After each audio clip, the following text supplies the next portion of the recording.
Hey, salutations, everyone. Salutations. I hope everyone is having a blessed day as it is Indigenous Day. So I just thought, I come on. I've been chilling the whole day. I have no qualms about it. I'm just chilling, not really looking forward to work the rest of the week, but it is what it is. But I just thought I'd come on a little bit, because I know it's been a lot. Been set on these streets, and I just wanted to kind of add my little 2 cents to each one. I'm not going to spend too much time on a subject because, like I said, there's a lot of content creators um, that goes more in depth into these discussions that are being had. For one, um, I know there's a lot of discussion about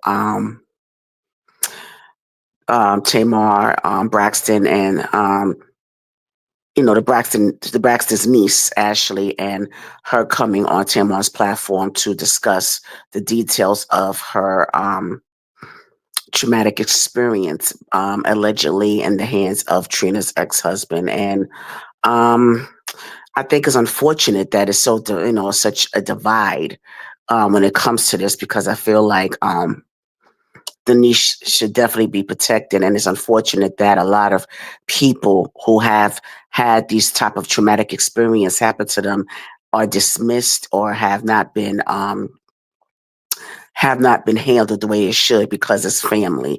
We tend to use the family card too much, to where there are people who are not being held accountable for their actions because they're family, but a stranger out in the street would be condemned, but family, no. And that to me is unacceptable. But I also wanted to kind of focus on a statement Tamar made on her confessional, because I watch reviews. I don't watch the show, but I watched a snippet of a confessional. Tamar had said that there were um, times when she was abused in the past, and she didn't, she wasn't protected.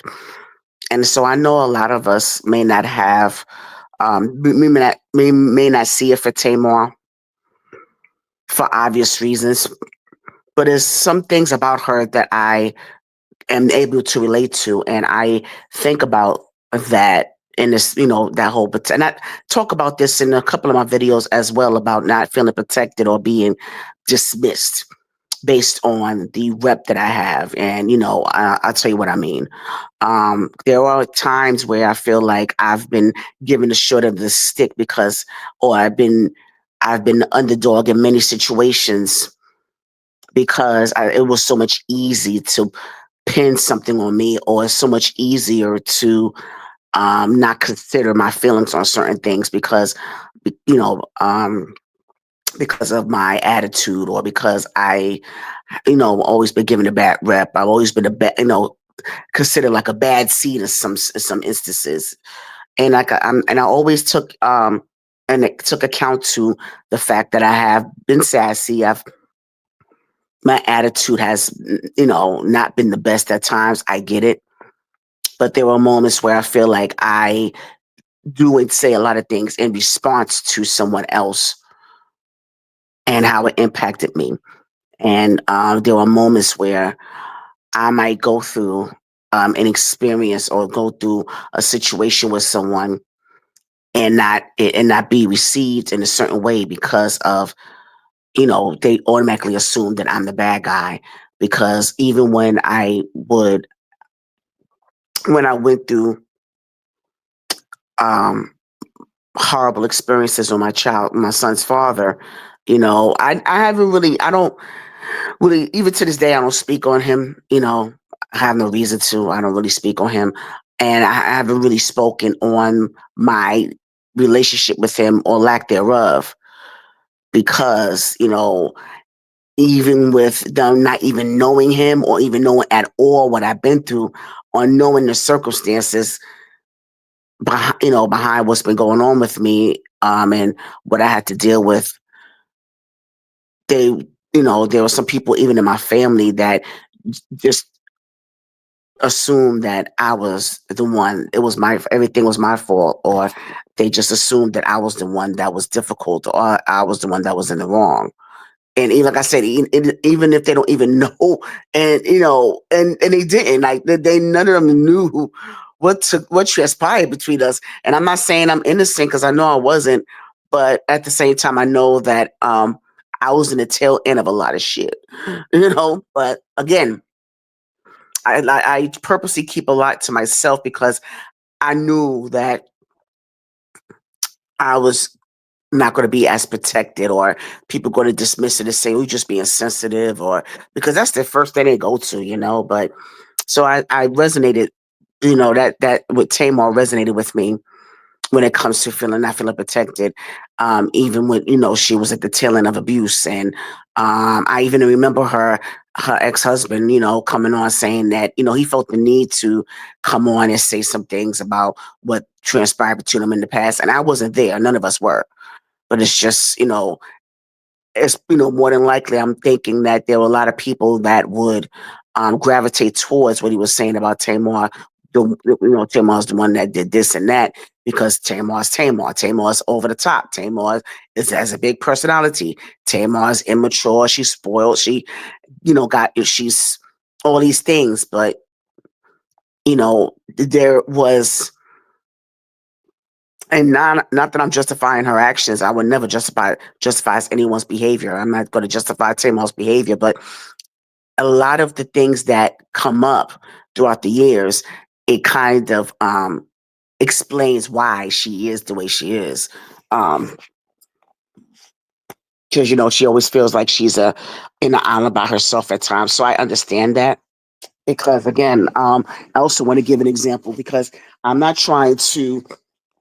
This is not me bashing anyone in my family. Is not me bashing anyone that's around me that's known me for all my life for a long period of time. I'm speaking my truth because I remember um, as a young adult, like in my early 20s, when my mom decided to be in a relationship with someone she really knew. Um, he was from Brooklyn, just like really like thug like and just really street. Like he was really he was from the streets, basically. And I understand my mom, um, she felt a connection with him, this is the time that we first started living together. I was coming into my own space as an adult, and she was um, transitioning from being. Because when she talked about it, I'm not saying anything out of order.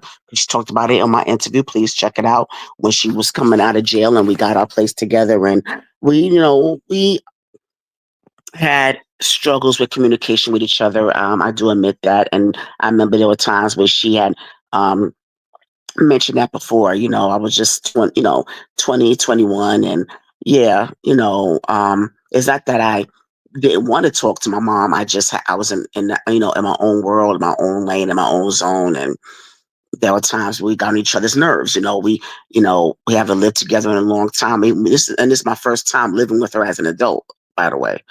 Um, so there was a lot of things that we didn't know about each other. There were some things that she didn't tolerate. There's some things I didn't tolerate. So we just, we kind of clashed a little bit. And a lot of times she would perceive me as being disrespectful because I had a smart mouth, and, I was always accused of snapping at her, and I might have. I'm sure I have many times snapped at her at times where, because I know I was a moody person. I was a moody somebody. So, like I said, I have no problem owning up to certain things. I was a moody person. There were times I would snap at her, and there were moments where I didn't want to be bothered, or we just had that disconnect at times. And she might have perceived it as disrespect, and it may have been at times. But I mean, it was never my intention to be disrespectful to my mom, but it would come across that way. So, we had some back and forth moments, but anyway, there were times where I would hear them arguing in the bedroom, and I would stay out of it, because there were two adults arguing, and but I just, would hear him yelling at her, and it was just it, it didn't sit well with me. I did not like it at all. And so, there was a incident where, um, they got into it, and Okay, well, but let me just rewind a little bit because this is the time when she's supposed to have, they had gotten, with the city hall and they gotten married, and which was not something I agreed to, but I was always going to be supportive of my mom, even when he told me that they was going to get married, and I just went along to get along, you know. Um, and he was cool at times. I'm not going to say he wasn't. He was cool at times, but I was always sketchy about him. But anyway, so they were married for, a couple of months. And there was an incident where I was on the phone and um, he had my mom against the wall around, with his hands around her neck. Like, and, I was just like, what the heck? And so I intervened and I was like, no, don't, I said, get off my mom like that. You're not going to just put your hands on my mom, if you're pissed off at her, that's fine, but don't put your hands on her. And we got into this like brawl. Like, I mean, this dude fought me like a man and I'm not even lying to you. And I know that this is something that wasn't talked about, but I'm going somewhere with this. Trust me. Um, but I mean, only thing I did was push him off of her, and I mean, he really attacked me like, I mean, he just, I mean, here I am, I'm like 20, 21, and I'm like trying to do my best to defend myself, and my mom is just trying to break it up, like, Mom, she's like, she's a young lady, this young lady, and, she's trying to break it up, and I'm like, you know, what is going on here? And then, with all this commotion going on, you know, um, someone, my neighbor called the cops. I knew who exactly which neighbor it was, but the cops came. And so, and I don't, I don't want my mom to think that I'm coming down on her, but it was just an example I have to give because, it's stuck with me for a while now. I don't think she's aware of how this whole thing still kind of stuck with me because throughout the time that we were going back and forth, and one of the first things she brings up is not the fact that this man just attacked me for defending her. It was the fact that said something to the effect of, and she said this several times, that, oh, he's just frustrated because of how you talk to me and how you disrespect me. So that was her way of justifying her actions. And that really hurt the hell out of me. And so even the cops seemed like they was dismissive of the fact that this man, that he attacked me the way he did, and I could barely defend myself. And they was just like, oh, well, that was between them. They were married, they're a couple, and that was between them. But I'm like, I'm still her child, and he put his hands around her neck, and I'm trying to defend her. So I'm like, it just seemed like I wasn't even protected by the cops, or they didn't understand my position. But the first thing that came out of my mom's mouth was, "Oh, he was just frustrated because he knows how you disrespect me and how you talk to me at times." And so that was her way of justifying his actions. And even when they arrested him, and removed him from the home before he left the house, she hugs him, she's hugging on him and comforting him. And he's the one that attacked me, y'all. Oh my goodness. And I'm saying I'm laughing like that because it's not because it's funny at all, but I'm just like just thinking back at it like, wow, like, ain't that about a blimp, Because I mean, he really, you know, I mean, hurt me. And I remember, they released him or whatever, and they was still,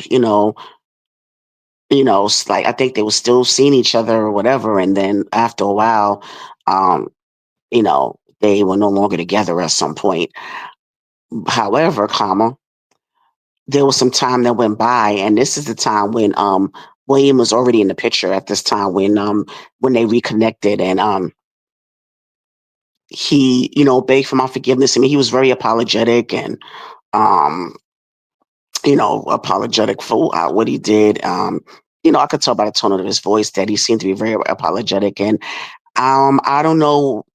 I mean, I was forgiving of him. I forgave him, because I guess because I was again supporting my mom, and also the spiritual part of me, being a child of God, I forgave him, you know, and I tried to go with the flow of things because for some reason she decided to reconcile with him, even everything that was done. Because even at the time we was on a three-way conversation and he was apologizing to me, I remember her in the background was like, "Oh, she forgives you, it's okay," and it's like, oh my God, mother, it's not okay.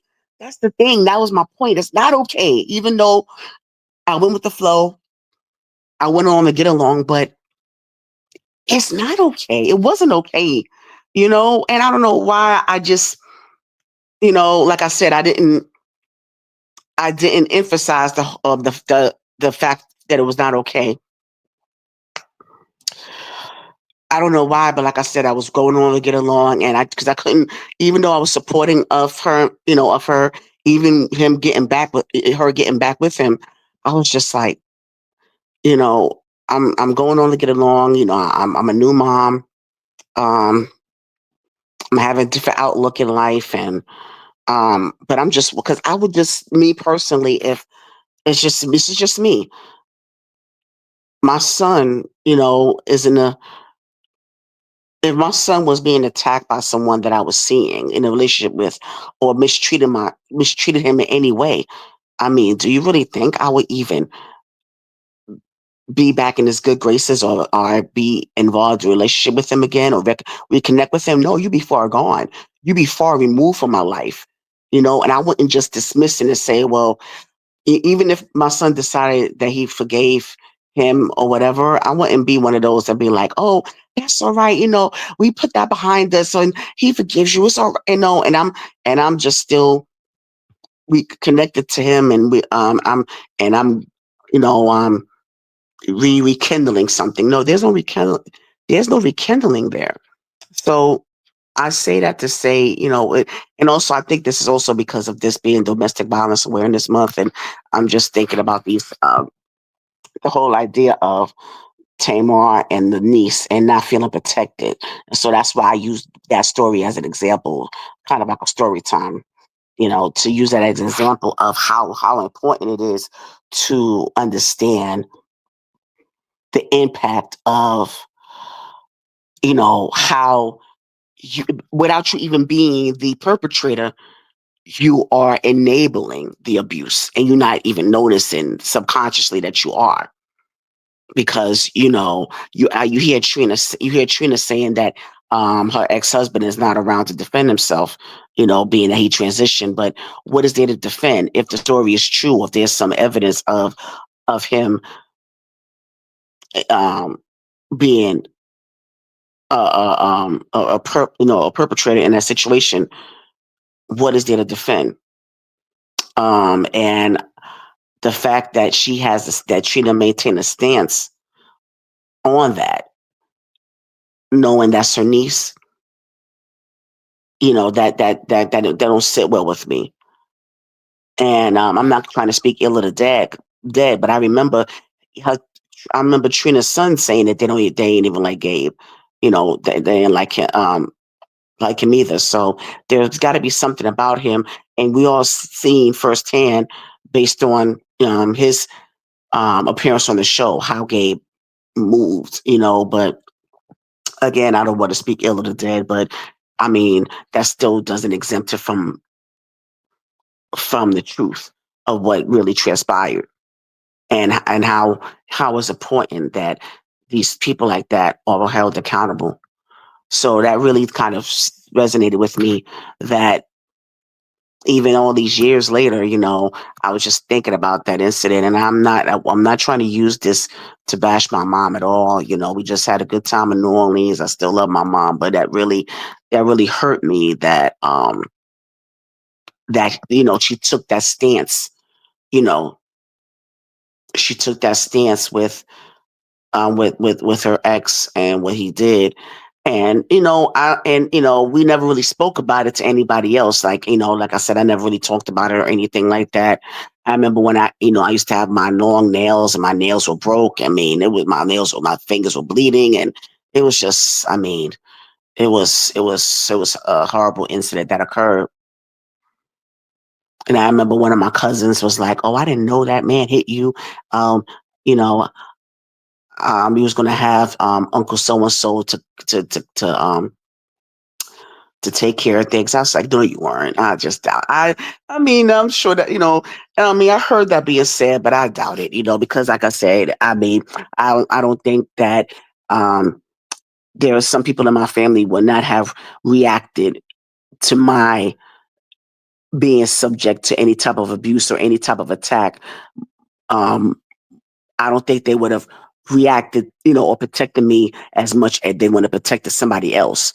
Because it's based on who you're closest to. It's based on families. There's certain family members that got cliques. And I wasn't any part of any clique. I was always kind of the outsider, so to speak. So I doubt that even if it was revealed that that incident occurred and I was attacked in that way, I don't think I would have been as protected. I don't think that I'm not saying that no one would have cared. I'm not saying that, but I don't think I would have been as protected. I don't think that the response would have been. Um, I don't think it would have been as important for them to respond to, if that makes sense.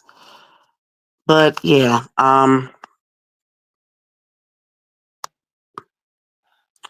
yeah. So I just wanted to share that, in relation to the whole Tamar and Denise Ashley and the Braxton situation.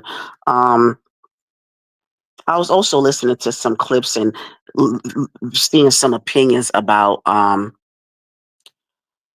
this episode of Kurt Franklin's new podcast, Den of Kings, and it was with Ray J and an NLE Chopper, Jonathan Majors kept on stage, and I forgot the other person's name. I think he's a therapist or something.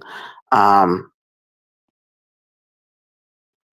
so and Ray J and NLE Chopper had gotten to a disagreement about Eleni Chopper was quoting Bible scriptures and didn't really get the full text of it. He also was saying that I'm not going to I can't I'm not I'm saying this for verbatim. I'm not going to um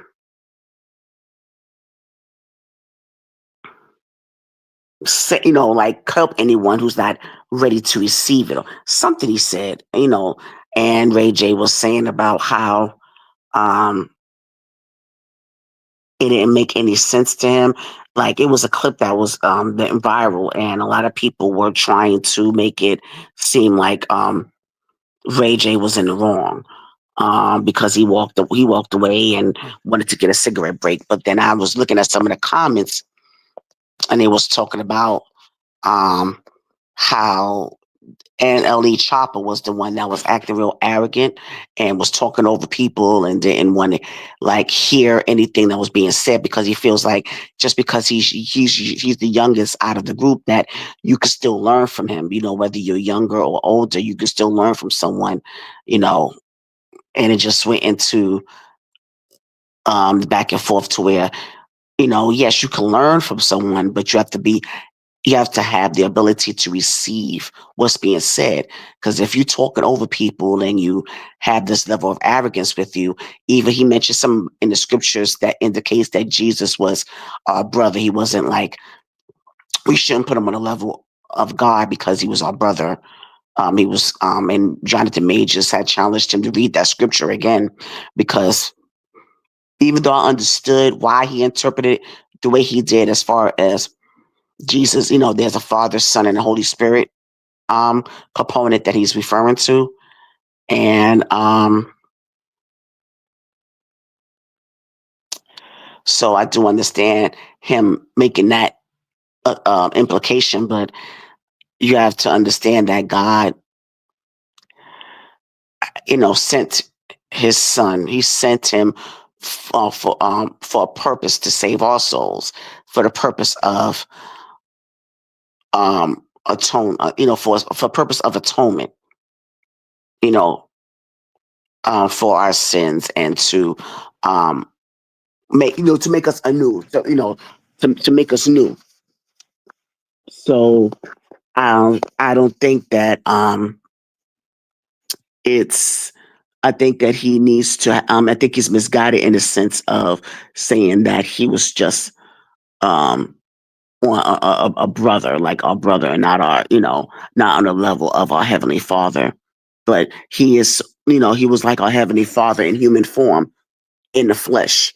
So it was just talking about that. So I was just like kind of back and forth, listening to that, like kind of bits and pieces of that. But I didn't watch the whole episode. So that's why I'm just kind of going off of clips that I saw and the comments of those people who actually saw the whole episode and made it seem like Ray J was in the wrong. Because again, because of the fact that, a lot of us are not fond of Ray J. So of course they're going to make it look like he was in the wrong in this sense. But I think that he kind of walked off because he wanted to avoid anything from escalating at that point. So I was just listening, kind of, you know, listening to commentary on that. And then also